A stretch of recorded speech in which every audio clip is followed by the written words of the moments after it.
Mapagpalang araw mga kataba. Meron tayo ditong isdang dilis.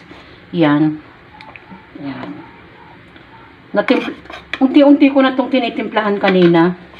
At ipapakita ko na lang sa inyo kung ano mga ingredients ang inilagay ko. Naglagay ako dito ng salt and pepper kasama ng ating pampalasa na Ajinomoto. 2 kutsarang cornstarch, 1 egg, sibuyas, at ang ating itlog. O yan. Tapos haluin natin. Naglagay din tayo ng ating dahon ng sibuyas. Bukod sa sibuyas.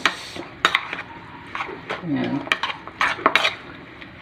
Combine natin ang ating mga ingredients. Ayan. Nilagay ko na yung ating pangalawang. Nilakihan ko na mga kataba. Para minsanan na lang. Ito yung isa. Yung una nating naluto. Tapos sasamahan naman natin ng ating ginisang sardinas na may gulay na pechay. At bawang sibuyas lang yan mga kataba. So yan. Balikan natin. Naluto na natin ang ating torta. Tortang dilis.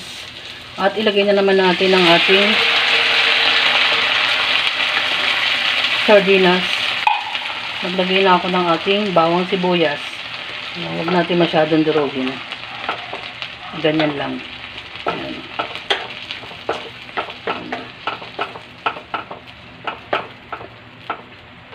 Pabayaan natin mag-isa ng kaunti.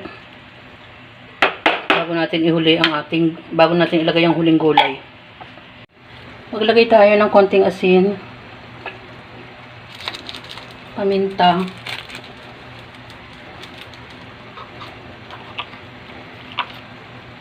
Pampalasang Ajinomoto. Masyado naman marami. At dagdag tayo ng konting tubig kasama ng ating gulay na pechay.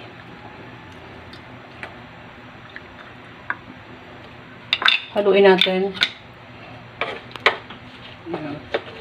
hanggang sa maluto. Luto na yan maya maya. Mga ilang minuto lang yan dahil pechay lang yan. Yan. Gagawa naman tayo ng ating simpleng kakanin na naman. Gagamit tayo ng ating kamote.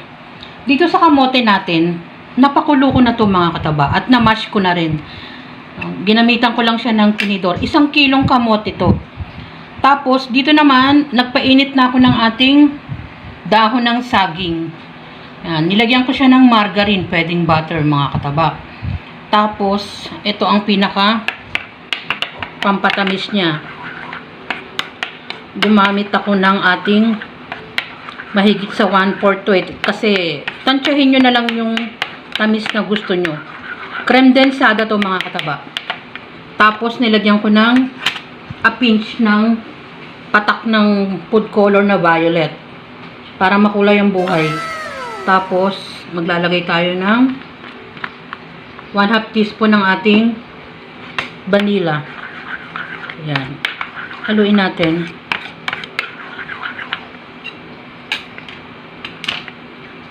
Ayan. Tapos, saka natin ihalo sa ating dito. I-minash na.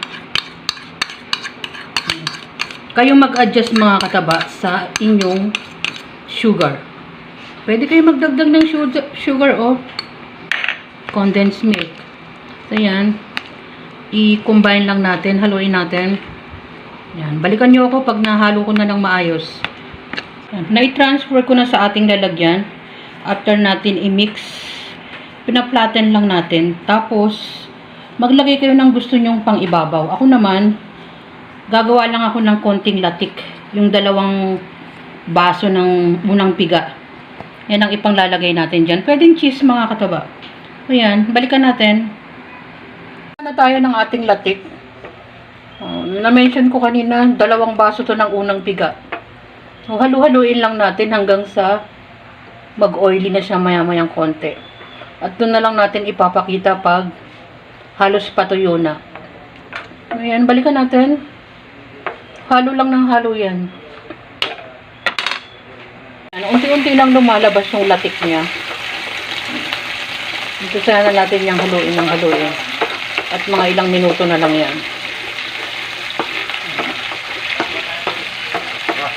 Ayan. Saka natin i-drain yung kanyang pinaka-oil. Ayan. Balikan natin. Panibagong kakanin naman, mga kataba. Kamote lang ang ginamit ni Mama Taba dyan. At konting creme densada naman. Naglagay naman tayo ng ating latik sa ibabaw. Para mas masarap naman ang ating kakanin, naglagay tayo ng dahon ng saging. At ang pamaris naman natin mga kataba ay ang ating dilis. Ginawa nating tortang dilis, nilagyan lang natin ng cornstarch at ibang pampalasa. Siyempre, hindi naman mawawala kahit na simpleng ano lang, sabaw. Naggisa tayo ng sardinas na may pechay. Iyan ang ating magkakapares mga katabang, ang ating kakaning tortang dilis at sardinas. Enjoy, kumain, at magpasalamat lagi mga kataba. Salamat sa panonood.